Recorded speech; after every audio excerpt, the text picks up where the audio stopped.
Bonjour et bienvenue sur Contribution, le podcast pour faire sa différence. Nous sommes Sabrina et Nicolas, nous avons une expérience de 20 ans dans le management de réseaux de distribution et aujourd'hui nous sommes multi-entrepreneurs. Ce podcast est créé en partenariat avec My Libre Entreprise. N'hésitez pas à venir nous retrouver ou nous rencontrer sur nos différents réseaux sociaux. Dans chaque épisode, nous mettrons en lumière des personnes inspirantes, des créateurs passionnés, qu'ils soient entrepreneurs, artistes, visionnaires. Nous explorerons leur parcours, leur motivation, leurs succès et leurs défis. Contribution est un espace dédié à la célébration de la créativité, de l'audace et de l'engagement. Chaque invité représente une pièce unique du puzzle qui compose notre société en constante évolution et leur contribution laisse une empreinte significative dans le monde qui les entoure. Que vous soyez vous-même un entrepreneur en herbe ou simplement curieux de découvrir les histoires qui se cachent derrière des projets ambitieux et motivants, ce podcast est fait pour vous. Préparez-vous à être inspiré, à repousser vos limites et à embrasser le pouvoir de la contribution.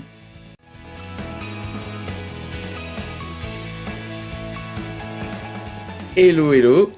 Bonjour tout le monde, bienvenue dans ce nouvel épisode de Contribution, le podcast pour faire sa différence. Aujourd'hui, on reçoit Kanisui et Céline, un couple dynamique et très inspirant. Vous allez le voir, ils ont su transformer les défis en opportunités dans leur parcours de vie.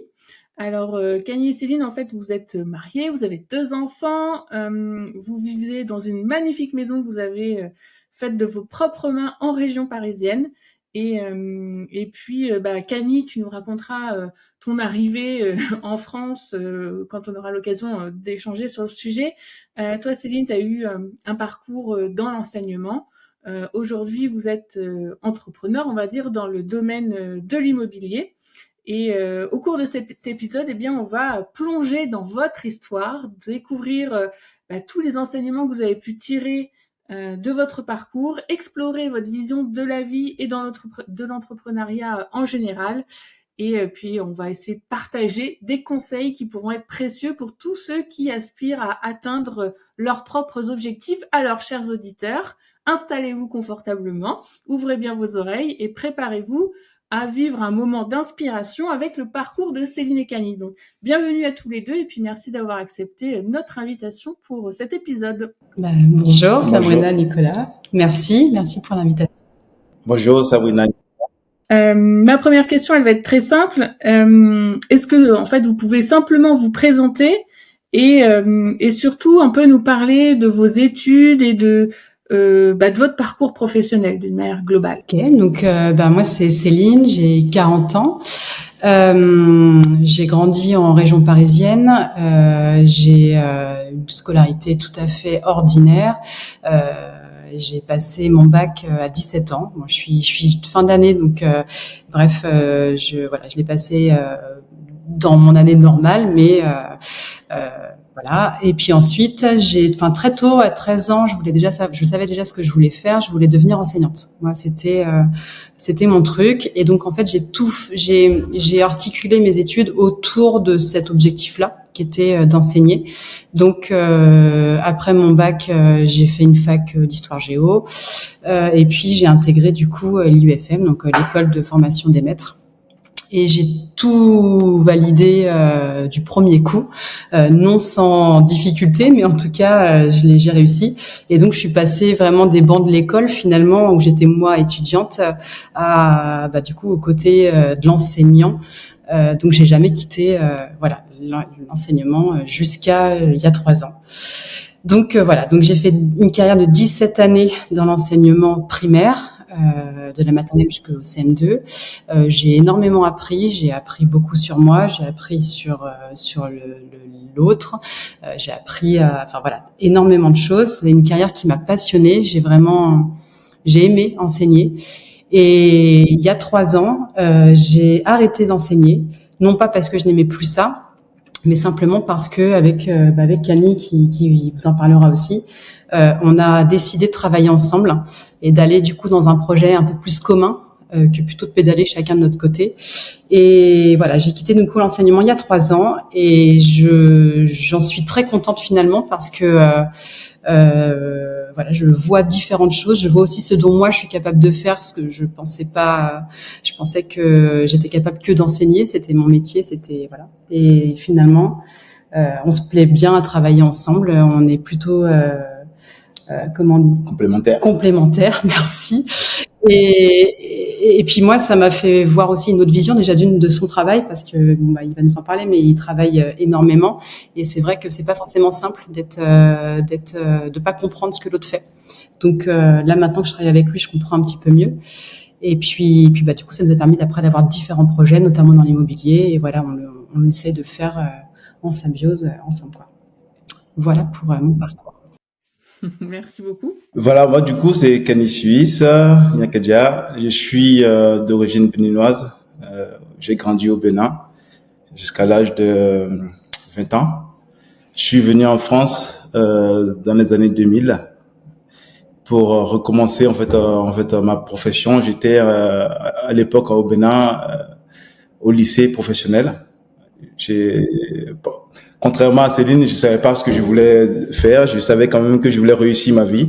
Du coup, j'ai fait d'abord en fait un CAP mécanique générale au Bénin et je rêvais de venir en France. J'ai toujours voulu venir en France. Je suis d'une fratrie de 10 enfants, 10 frères et sœurs au Bénin.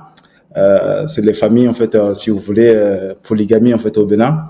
Mon papa il a 3 femmes et moi, je suis en fait en 5e position de toutes les 3 femmes, quoi. Du coup, en fait, en 2000, je suis venu en France. Je voulais vraiment partir du Bénin. Je voulais voyager pour voir autre chose. Et en arrivant en France en 2000, j'ai repris mes études dans les énergies renouvelables.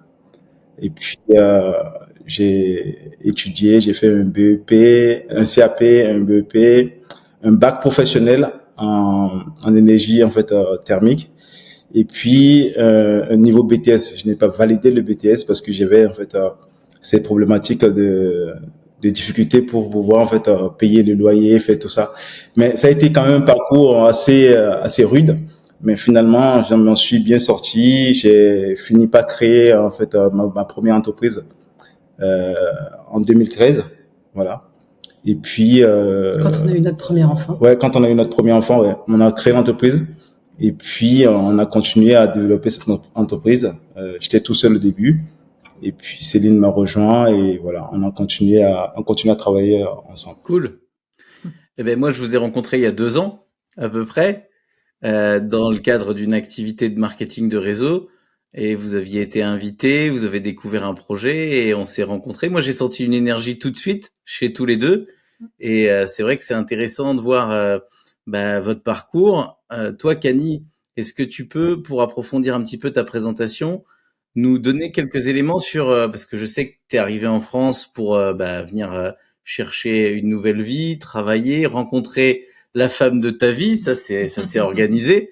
Mais est-ce que tu peux nous dire comment ça s'est passé? Est-ce que ça a été compliqué? Est-ce que tu as eu un temps d'adaptation? Est-ce que tu as surmonté des difficultés pour arriver dans un nouvel environnement par rapport à ton éducation et ce que tu avais vécu au Bénin? Ouais, en vrai, en fait, oui, ça a été un peu un challenge pour moi. Déjà, de partir du Bénin, c'était pas évident pour une famille, je vais pas dire une famille pauvre, mais quand même une famille assez moderne, en fait, au Bénin. Modeste, voilà, pardon, de partir du Bénin. D'avoir d'abord le visa, c'était compliqué. Il a fallu, en fait, que j'écrive à des écoles françaises avec par le biais des amis qui m'ont aidé, en fait, à trouver des écoles. Et c'est via ces écoles-là, on m'a envoyé une invitation pour pouvoir venir en France. Et c'était difficile. C'était difficile d'avoir le visa. C'est tout un dossier qu'il fallait monter. Et comme on dit, quand on désire vraiment quelque chose, moi, je voulais vraiment partir. Je voulais voir d'autres horizons. Je voulais voir d'autres pays. Et j'avais envie, je disais à mes frères et sœurs, en fait, vous avez pas envie vous rêvez pas de partir. Et j'ai tellement animé ce rêve que finalement, ça a été une réalité. En fait, quand je suis venu en France à Charles de Gaulle la première fois, ça a été en fait un choc culturel, un choc de voir en fait un paysage qui est vraiment différent du mien que je connais où j'ai grandi. Et j'ai atterri à Charles de Gaulle en 2000. C'était waouh. En plus, c'était en plein hiver. Je dis mais dis donc, en fait, ce pays il est climatisé, c'est pas possible. Il fait tellement froid que je disais que le pays il est climatisé. Chez nous, en fait, c'est la température moyenne, c'est 30-35 degrés. Et là, et c'était -7, -10. Je dis, waouh, c'est quoi ce truc-là? C'est un peu de folie. Du coup, ouais, je me rappelle, en plus, j'ai atterri à Nanterre, dans le 92, chez ma tante. Au début, c'est ma tante qui m'a accueilli, en fait, chez elle, à Nanterre. Et j'ai commencé, du coup, j'ai commencé le lycée, en fait, dans, dans les énergies renouvelables, comme je disais. Et puis, en fait, il a fallu que je m'acclimate déjà, que je comprenne comment ça fonctionne en France, que je vois, en fait, les modèles, comment est-ce que les gens se comportent, comment est-ce que les gens y vivent. Ça a été vraiment, en fait, un apprentissage pour moi de pouvoir m'intégrer dans la société française, de pouvoir vraiment épouser cette culture française que d'ailleurs, en fait, moi, j'apprécie énormément. Et, mais ça a été. C'était un peu difficile au début, mais je me suis adapté. Et comment vous vous êtes rencontrés au final? Alors, on s'est rencontrés du coup il y a 13 ans. Ouais, c'est ça. On faisait de la danse latine, donc en école de danse. Du coup, voilà, on était passionnés de danse et on faisait tous les cours, les soirées, etc. Et Camille et moi, on était très bons amis pendant longtemps. On a passé peut-être une année à être vraiment des très bons amis. Et puis voilà, on a appris à bien se connaître et à bien échanger et à tout connaître l'un sur l'autre. Et puis au final, je dis souvent en fait, ça a été une décision de se mettre ensemble plus que c'était vraiment c'était une décision parce que on a senti, je pense, l'un chez l'autre qu'on avait des choses à s'apporter mutuellement et donc voilà, c'était pas forcément une évidence tout de suite, mais ça a été une décision qu'on a prise et c'est voilà, je pense qu'on regrette pas, non? Ouais, au début, en fait, on s'est rencontrés. C'est la question qui tue. C'est ça, vous remarquerez qu'il a pas répondu. Non, on regrette pas du tout. Non, c'est pas ce que je lui ai dit. C'est que au début, c'était vraiment, comme on dit, il n'y a pas de hasard. C'est vraiment destiné que ce soit elle, la femme en fait, la femme de ma vie. Ouais, on peut dire ça comme ça. Pour l'instant, on est là encore. et et au début, je devais partir. En fait, je devais partir dans le sud de la France pour travailler parce que j'ai vécu depuis que je suis venu en France. C'était toujours en région parisienne. Et c'est la région parisienne qui m'a construit parce que vraiment c'était éprouvant au moment. En fait, il fallait faire les papiers, il fallait changer de statut. J'étais venu avec un statut étudiant qui disait qu'à la fin de mes études, quand j'ai fini mes études, je devais rentrer au pays pour pouvoir en fait continuer en fait à travailler, contribuer en fait au Bénin. Mais moi, je me disais que en fait, il fallait que je m'accomplisse encore ici. J'avais des choses à apprendre et je voulais quand même travailler, faire de l'expérience dans le domaine dans lequel j'ai étudié. Et je voulais pas rentrer comme ça, en fait. Je voulais pas rentrer sans expérience, sans rien. Et j'ai continué à me battre, à faire des stages dans les entreprises pour pouvoir avoir en fait ce fameux papier qui m'autorisait le droit de travailler sur le sol français. Parce que je n'avais pas le droit de travailler sur le sol français. Et un été, j'ai dit à Céline, en fait, on était copains, on discutait de tout, et j'ai dit à Céline, écoute, moi, on m'a proposé du travail parce que j'ai une entreprise qui m'a proposé de venir travailler à Nîmes. Je me rappelle, c'était dans le sud vers Montpellier. Et je disais à Céline cet été-là que ça va être probablement la dernière fois qu'on va se voir parce que l'année d'après, je partais à Nîmes. Et Céline m'a dit comme ça, en fait, en pleine soirée, que ça se trouve, tu vas rencontrer ta femme, tu vas rencontrer une fille, et puis tu vas plus partir, tu vas rester en fait en région parisienne, en sachant que je ne savais même pas que ce serait elle. Et j'ai dit ah bon, ben ça m'étonnerait parce que depuis c'était toujours c'était ton projet. Mon projet, voilà. Et en fin de compte, en fait, on a fait une soirée de fin d'année et ça fait 13 ans qu'il est toujours là. On a fait une soirée de fin d'année et puis Céline, elle m'a dit, je lui ai proposé de venir en fait avec moi à un barbecue et effectivement elle est venue et ce jour-là en fait on s'est mis ensemble, ensemble et c'est ainsi que depuis 13 ans maintenant c'est une belle histoire qu'on a écrite ensemble et on continue à vivre cette histoire. Ben, félicitations, j'étais il y a quelques jours chez des amis communs qui m'ont dit que vous étiez des danseurs incroyables. Moi, je vous ai pas vu, mais je sais que j'ai eu quelques commentaires sur vos qualités de danseur. Mais en dehors de ces qualités, vous avez aussi des qualités d'entrepreneur et vous avez décidé à un moment de vous investir dans le fait d'investir et de construire quelque chose dans l'immobilier en dehors de votre propre maison. Comment ça vous est venu et qu'est-ce qui s'est passé pour que vous puissiez prendre ce chemin de devenir investisseur dans ce domaine? on a voulu, en fait, comment ça s'est passé? On a voulu La construire une première maison. chose, c'était voilà, première chose, C'est c'était on a construire une voulu maison. construire notre maison. Voilà. De base, c'était On avait déjà acheté une maison où on était bien avec nos enfants. On a eu notre premier garçon, en fait, Ruben, dans cette maison-là. Et moi, j'étais à l'époque salarié et il fallait déménager parce que en fait, ça faisait 5 ans qu'on était dans cette maison-là. Et j'ai dit à Céline, en fait, si on déménage, il va falloir qu'on construise une maison en fait qui nous parle. voilà. On fait C'était nos projets. c'était un petit peu la condition, c'était on déménage, mais si on fait construire notre maison, voilà, comme on a envie qu'elle soit, quoi. Mais ce qui est assez incroyable, c'est que vous avez construit cette maison à 100% vous-même. Oui. Ouais, les banques nous ont financé quand même. On n'a pas eu les fonds tout seul. C'est vrai que les banques on a eu le projet, on a eu le On n'a pas eu terrain. de constructeur. On n'a pas eu de constructeur. Voilà. Oui, effectivement, on n'a pas eu de constructeur. On a fait le projet. On a vu un architecte qui nous a dessiné le plan parce que la maison faisait plus de 150 mètres carrés. Et on a dessiné ensemble avec l'architecte le type de maison qu'on voulait. On a été voir les constructeurs pour pouvoir faire cette maison-là. Et le prix qu'ils nous demandaient pour réaliser cette maison, c'était pas possible pour nous financièrement.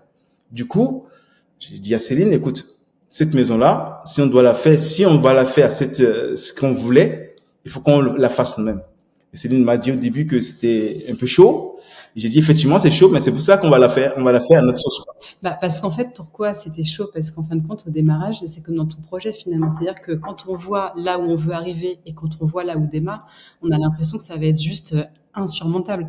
Et c'est ça qui est finalement, heureusement, Camille était là pour me rassurer parce que quand on voit tout ce qui a été fait, tout ce qui a été mis en œuvre, si on voyait tout ça peut-être en avance, peut-être qu'on n'y serait peut-être pas allé.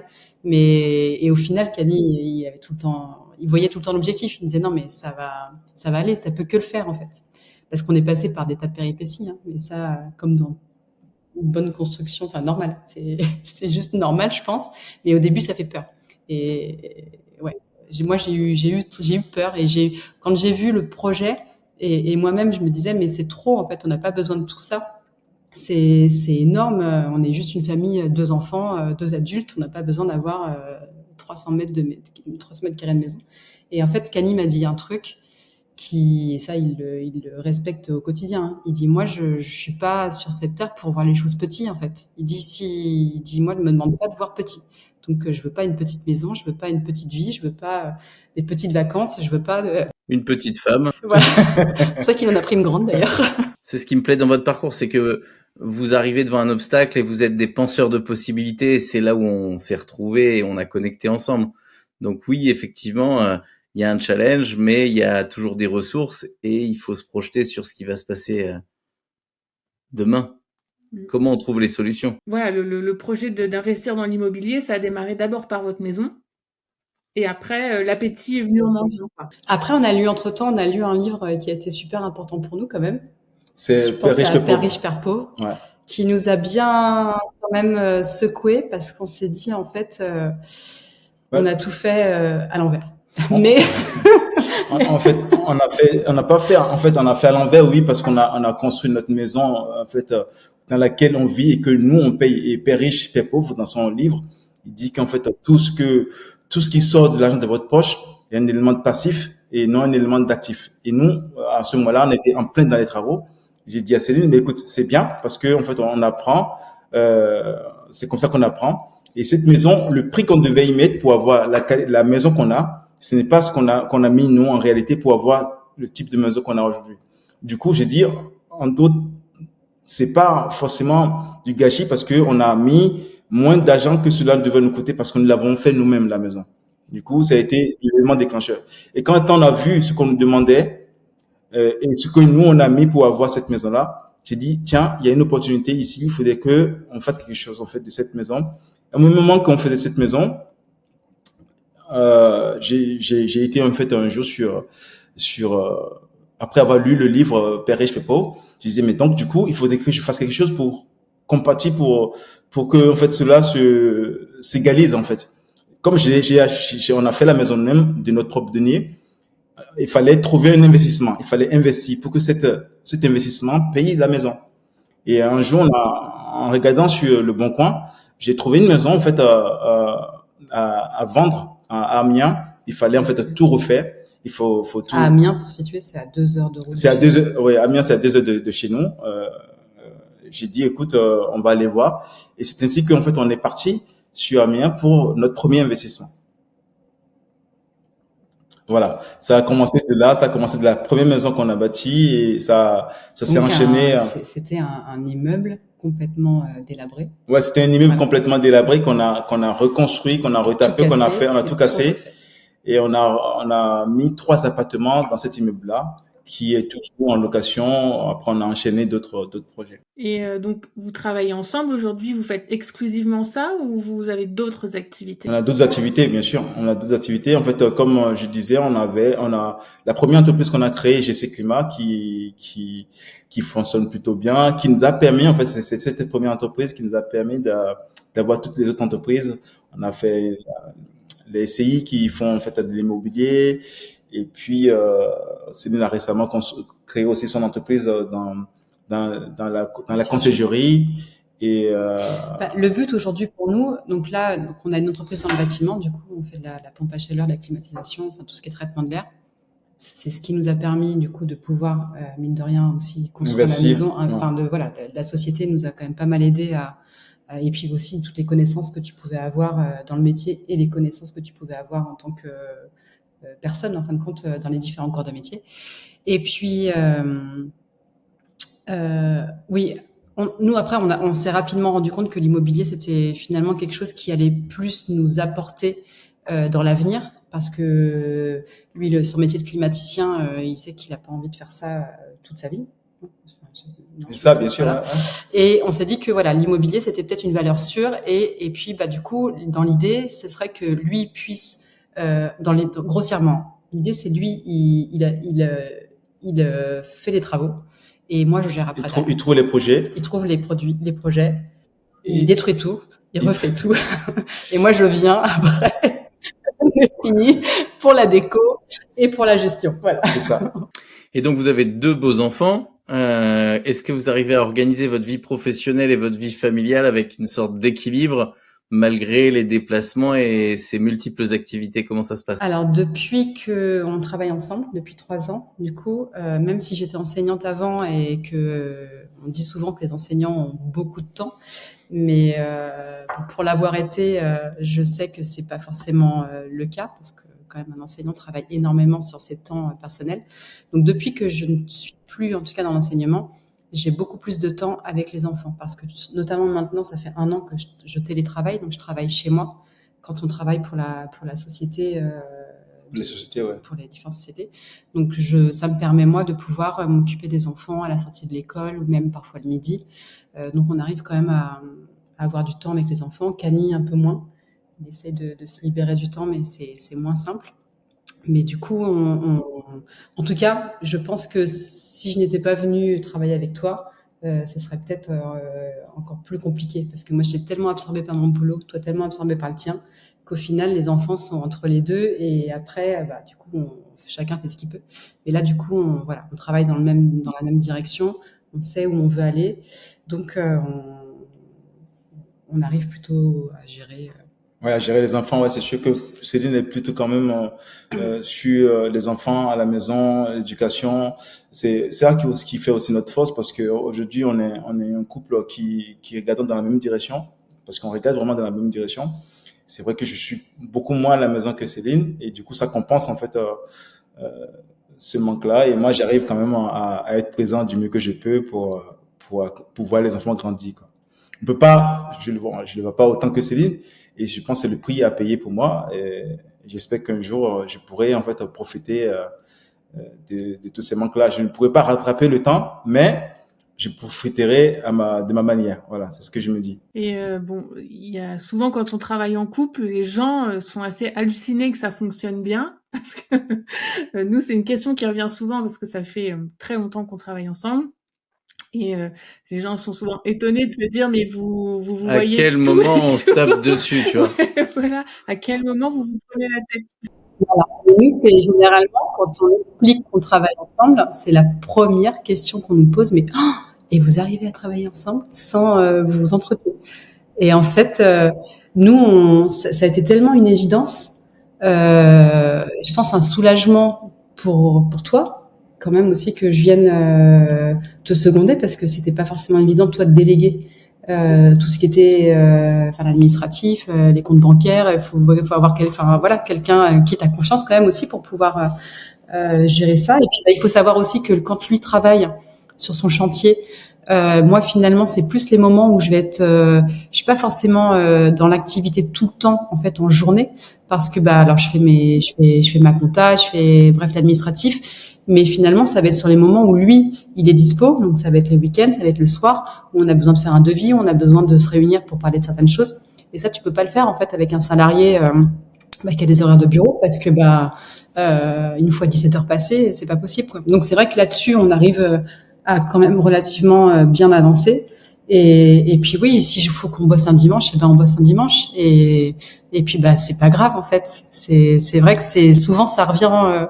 Les gens ont du mal à comprendre qu'on puisse des fois travailler le dimanche, mais ouais, mais ça arrive et puis c'est. Après, quand on travaille le dimanche, c'est pas forcément, on va Non, pas aller voilà, c'est ça. on va pas aller du boulot, on Non, va travailler on va à faire contre courant, quoi, en fait. C'est ça. Ça qui est bien dans l'entrepreneuriat, c'est que on travaille c'est pas comme si on travaillait, en fait. On va se mettre dans le canapé, on va se dire des choses, et puis Céline a son ordinateur, on parle, on fait le planning, on fait et on n'a pas l'impression de travailler, mais on travaille.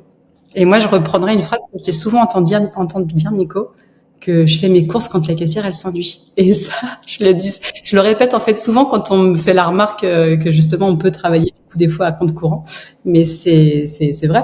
Ouais, c'est chouette, c'est une sacrée liberté, quoi. Et donc, parmi les gens qui vont vous écouter, qui vont nous écouter, il y a des gens qui sont pas du tout sensibles à l'immobilier, à l'entrepreneuriat, mais qui s'intéressent à tout ça. Est-ce que vous pensez que si vous aviez un mot à dire à quelqu'un qui a pas fait le premier investissement encore, est-ce que vous pensez que quelqu'un peut partir de zéro, sans connaissance, mais avec une certaine vision et développer quelque chose d'intéressant dans ce domaine? Moi, je dirais en fait carrément que tout le monde est parti de zéro. Moi, quand je prends mon exemple, moi, je suis parti de plus que zéro. Comment on dit, de moins que zéro. Je suis parti du pays d'Afrique, le pays le plus pauvre en fait, l'un des pays les plus pauvres. Et j'avais une envie, j'avais un rêve, et j'ai nourri ce rêve-là pour être où je suis aujourd'hui. Quand je regarde en arrière d'où je suis sorti et où je suis aujourd'hui, je me dis, ouais, c'est pas pour me dire, mais oui, j'ai fait un beau parcours. Parce que j'ai eu cette envie-là, parce que j'ai été animé par ce rêve que je n'ai pas laissé, en fait, éteindre. Et quand je suis venu en France, c'est pas été tout de suite, tout n'était pas beau. Et j'ai quand même continué à rêver, à continuer à nourrir ce rêve-là pour pouvoir me construire, pour pouvoir réaliser ces rêves-là. Et aujourd'hui, je pense que si vous avez l'envie, si vous avez ce feu sacré en vous et que vous ne voulez pas en fait perdre ce rêve-là et qu'on le nourrit, tout le monde peut faire. Du moment où on a envie, du moment où on l'anime. Moi, il y a rien que en fait aujourd'hui quand je dis à Céline, on fait le point. Je dis à Céline, écoute, tu sais, moi j'ai réalisé quasiment tous mes rêves.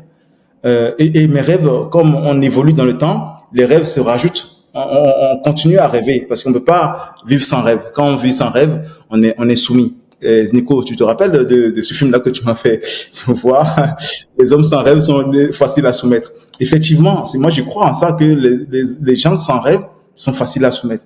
Et c'est pour ça que je dis que tous ceux qui ont des envies et qui animent, qui nourrissent cette envie-là, ils sont obligés de les réaliser. Quand on est sincère avec soi-même et qu'on sait la direction où on veut aller, ben on y arrive toujours. Donc, pour ceux qui ont envie de réaliser, c'est pas évident, effectivement. Les gens, ils aiment mieux la sécurité. J'ai un copain qui me réalise tous mes projets immobiliers que je fais, avec qui je partage, en fait, beaucoup de choses. Je lui dis, mais pourquoi tu fais pas comme moi? Pourquoi tu vas pas voir une banque pour acheter un truc et pouvoir le mettre en location? Il sait que ça marche pour moi. Il le voit, mais il a peur. En fait, c'est pas une question d'envie ou pas, c'est une question de peur. Il faut sortir sa zone de confort. Il faut vraiment quitter le statu quo, dit j'ai peur de faire ça, si j'échoue, si ça ne marche pas. Et moi, j'ai toujours dit, j'y vais et je verrai bien comment ça se passe. Et en général, ça se passe toujours bien pour moi.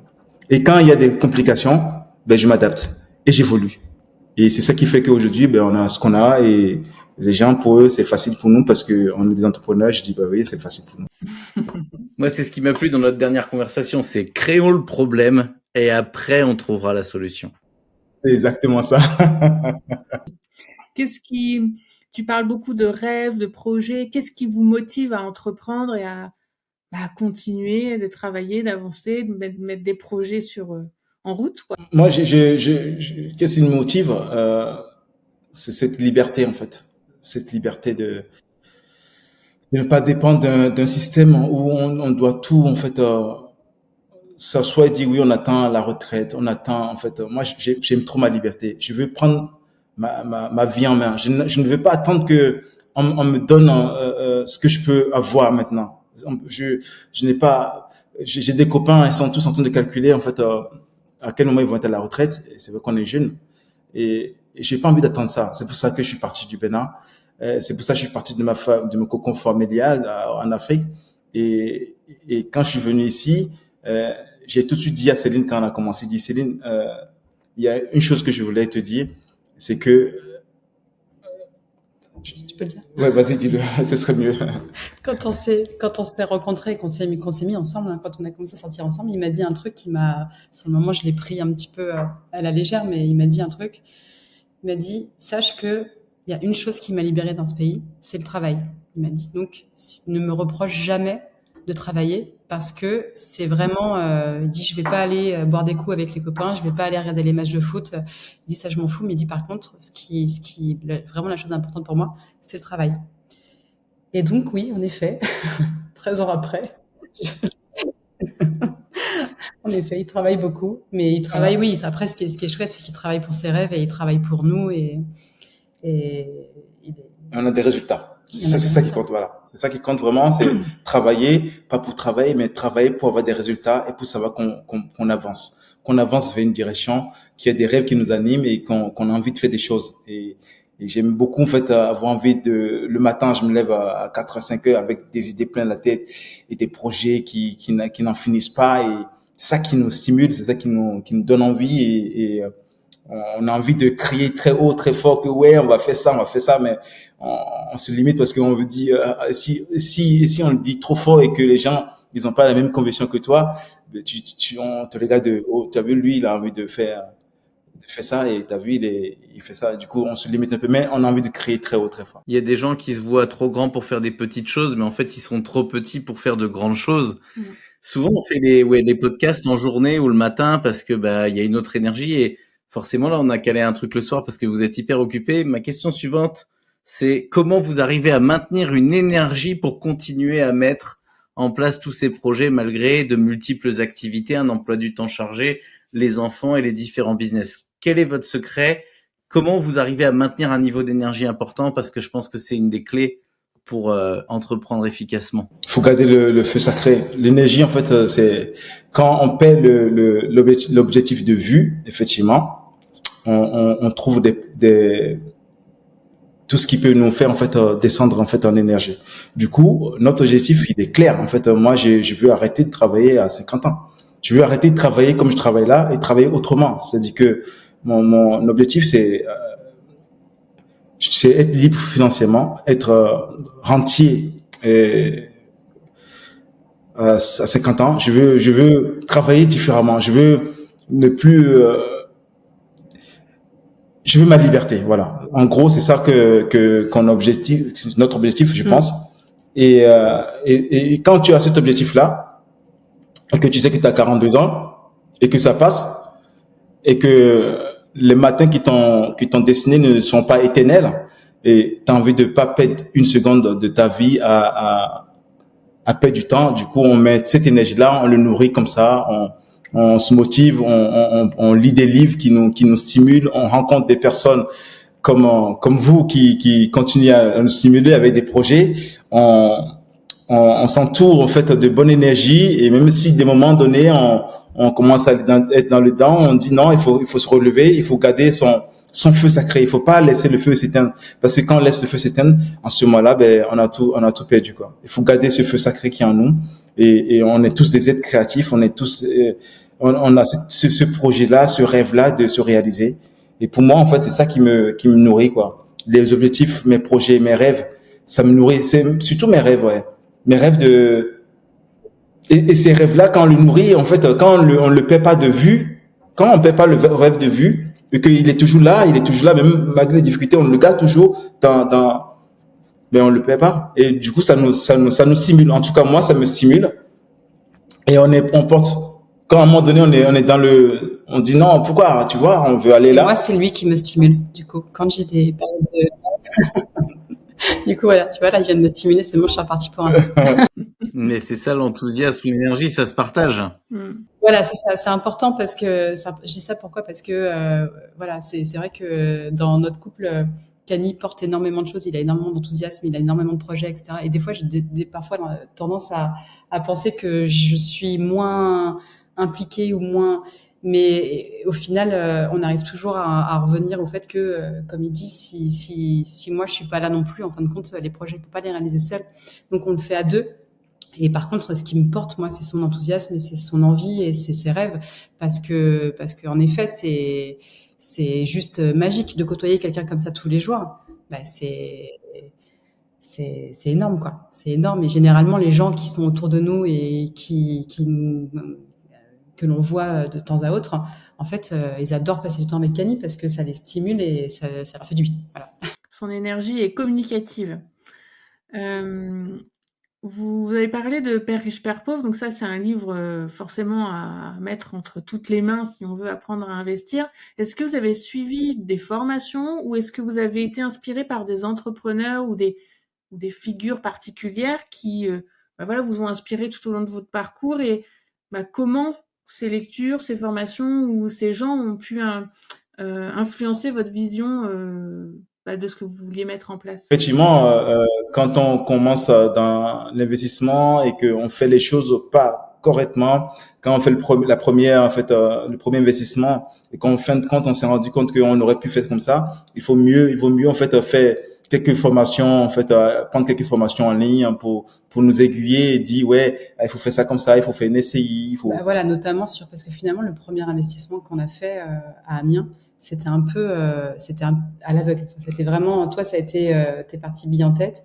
Non, cela dit, tu l'as très bien senti, ça s'est très bien fait. Ouais. Mais c'est vrai qu'on n'y connaissait rien, on connaissait pas les différents statuts juridiques pour monter une SCI, on connaissait rien du tout. Ouais. L'histoire de taux de rentabilité, en fait, on savait pas grand-chose, quoi. Et donc, en fait, c'est à partir de là qu'on a commencé à se former, des formations en ligne notamment, et de la lecture, pour pouvoir déjà se conforter dans le choix qu'on avait fait, et puis après surtout pour la suite, quoi. Donc c'est important. C'est important de quand même se former un peu et de s'entourer des personnes qui ont fait ça, qui ont déjà fait ce qu'on veut faire, parce que là où on veut aller, en fait, il y en a qui sont déjà là-bas. Du coup, en fait, on s'inspire de ces personnes-là, de ce qui se font, de ce qui se fait, et on arrive à faire en fait ces investissements-là aujourd'hui. Et on sait pas tout, hein. On continue à apprendre, on continue à s'informer de quels sont les biens à faire, quelles sont les manières, les statuts à créer, et puis oui, on est tout le temps en train de se former. Ouais. Et alors, si je vous demande, en dehors de Père riche, Père pauvre, de notre ami Robert Kiyosaki, s'il y a un bouquin ou deux bouquins qui sortent du lot et qui vous ont amené ce que j'appelle un déclic, c'est une grande baffe dans la gueule parce que t'as lu un truc qui t'a vraiment impacté, ce serait quoi? Moi, en dehors de ça, j'ai lu un livre qui m'a beaucoup en fait impacté. Je crois, c'est Brian Tracy qui a écrit Pas d'excuses. Je sais pas si c'est Brian Tracy qui l'a écrit. Pas d'excuses. Pas d'excuses. C'est Brian Tracy, ouais. Pas d'excuses. Ce livre-là, ça m'a donné en fait une claque. Et effectivement, on se donne trop d'excuses. On peut pas aller courir, on peut pas aller en fait faire le premier investissement, on peut pas aller faire les 10 pompes là qu'on a envie de faire. On peut pas aller en fait parler à cette personne-là pour lui demander comment elle a fait pour faire ça. Et on se donne tout le temps des excuses. Et dans ce livre-là, moi, j'ai compris que nos excuses, il y a pas d'excuses. Il y a pas d'excuses. Même quand il faut le faire. Il faut tenter les choses, il faut oser des choses, il faut sortir sa zone, il faut continuer à mener sa guerre, quoi. Et moi, j'aime beaucoup ce livre-là, qui me parle. Après, je sais pas, Céline, Moi, il y a un livre que j'ai beaucoup aimé, spirituel, mais c'est Conversation avec Dieu, qui m'a beaucoup plu. Voilà, donc c'est encore sur autre chose, mais Ouais, c'est très bien. ça m'a beaucoup plu et ça m'a permis de me poser vraiment des questions finalement sur moi, sur la personne qu'on est et sur toutes les croyances qu'on peut avoir. Et donc ouais, ce livre j'ai beaucoup aimé, mais qui est Quels sont vos projets futurs? Est-ce que vous avez des choses sur le feu? Est-ce que voilà, est-ce que vous avez des trucs en cours? On a beaucoup de choses sur le feu. ça brûle, ça brûle.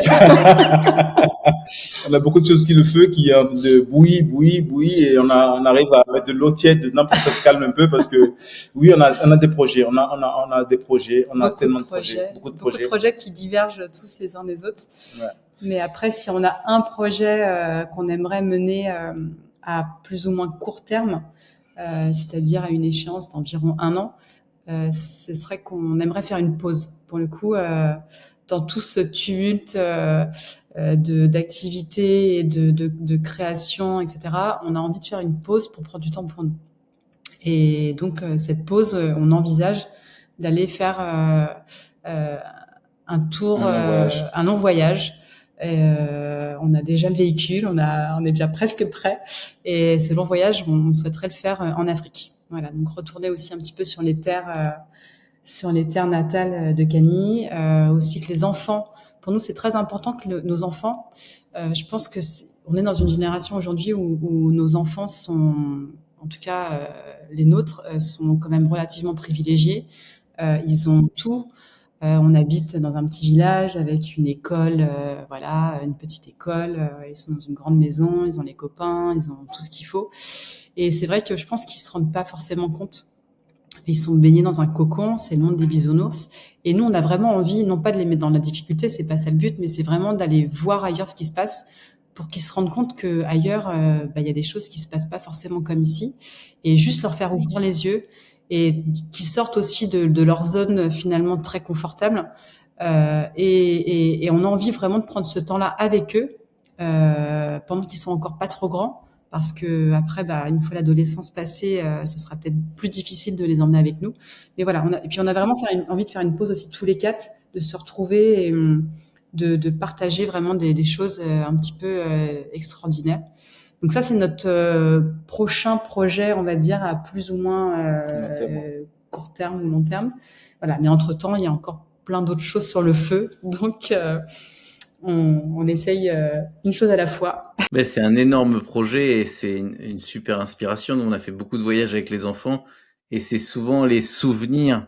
Et ça a pas de valeur. Ça a pas, tu sais, tu peux pas monétiser le souvenir quand ta fille ou ton fils, vous avez 2 garçons, te dit, ah, tu te souviens quand on était à tel endroit, il s'est passé ça. Et ça a pas de prix, quelque part. Notre petite Aliénor, elle a 4 ans et demi et le voyage dont elle se souvient, elle en a fait plusieurs, mais le voyage dont elle se souvient, c'est celui au Mexique. On est parti un peu plus d'1 mois. Et tout à l'heure, pour nous motiver à reprendre le cours des voyages et tout ça, ça fait un moment qu'on n'a pas voyagé, elle nous dit « Mais on était très sages au Mexique, hein. On était très, très sages. » C'était au dîner ce soir.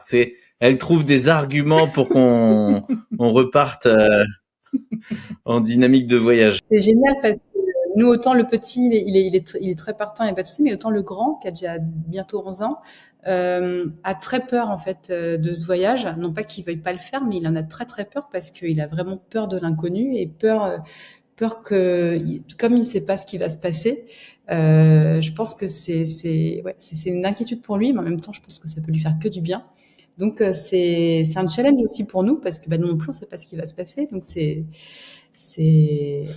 En fait, les enfants, hein, ils s'adaptent, il veut pas perdre sa maison, il veut pas, en fait, il veut revenir dans sa maison. Et je lui ai dit la dernière fois, en fait, tu sais pas ce qui t'attend de l'autre côté. On sait pas ce qui va arriver. Ça se trouve, ça va être de belles opportunités, belle énergie. On va apprendre beaucoup de choses. On va apprendre tellement de choses que tu t'imagines même pas.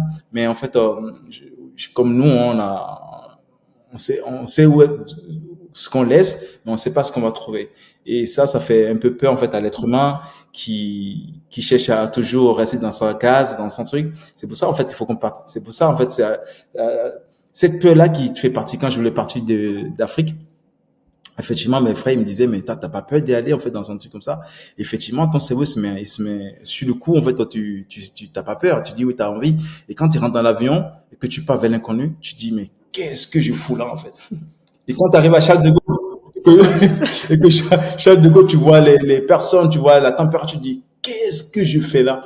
Et en fait, tu viens dans une autre zone où tu dois jouer. En fait, tu as quitté une zone pour aller dans une autre zone, et cette zone-là, ça t'apprend plus encore que où tu étais. C'est ça qui fait le truc. Et moi, j'aime beaucoup, en fait, sortir de ces zones-là, de toujours, en fait, apprendre, aller découvrir autre chose ailleurs, aller voir d'autres possibilités, parce qu'il y a que des possibilités. Il y a que des possibilités, et on va découvrir d'autres possibilités. Et c'est que ce voyage va nous apprendre beaucoup, et on va grandir dans ce voyage-là encore. Bien, on vous souhaite beaucoup de belles choses pour cette aventure. T'as raison, Camille, hein. Sortir de sa zone de confort pour aller vers une zone de peur, voire de panique, est en vérité la possibilité d'aller vers une zone de croissance. Et c'est ça qui fait la différence entre les gens qui stagnent et les gens qui font la différence.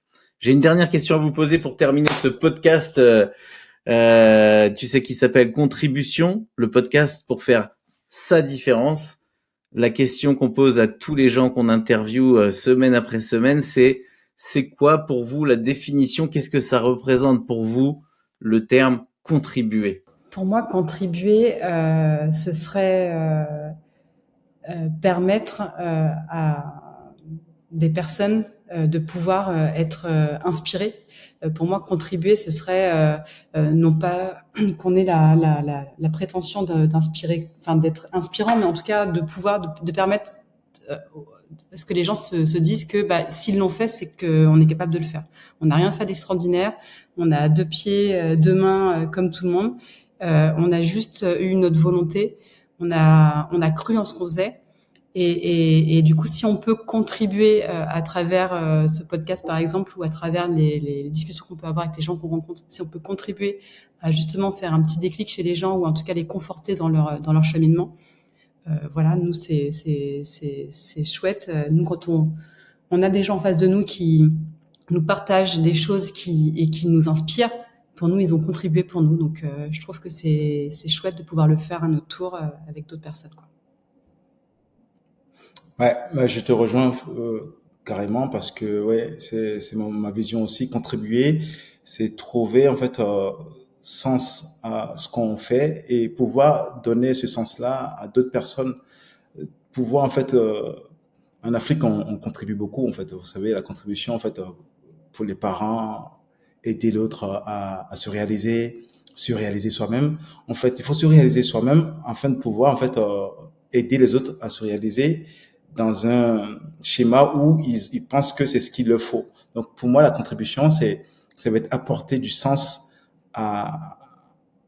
aux vies de chacun, en fait, voilà. Faire en sorte que les personnes se sentent bien, et qu'ils soient bien, en fait, contribuer à aider les autres. Et ce qu'on fait, en fait, il y a mon frère qui est là actuellement en train de contribuer. Pour moi, c'est une contribution pour qu'il puisse, en fait, se réaliser. Quels sont ses projets? Et on va l'amener, pas tout fait pour lui, mais l'amener dans cette direction que nous, on a pris pour notre réussite, que lui puisse voir, contribuer à ce que nos enfants grandissent aussi, s'épanouissent. C'est pour moi la contribution. Être vraiment, en fait, présent pour les autres. Voilà.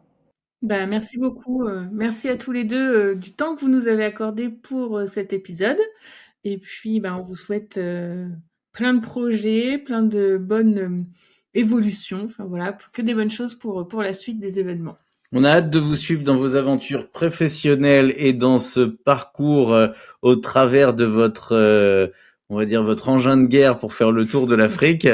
Et en attendant, j'espère qu'on va se retrouver très bientôt ensemble pour de nouvelles aventures. Merci à vous deux. Merci beaucoup, Nico, Sabrina, pour nous avoir permis de contribuer à votre podcast. Merci encore.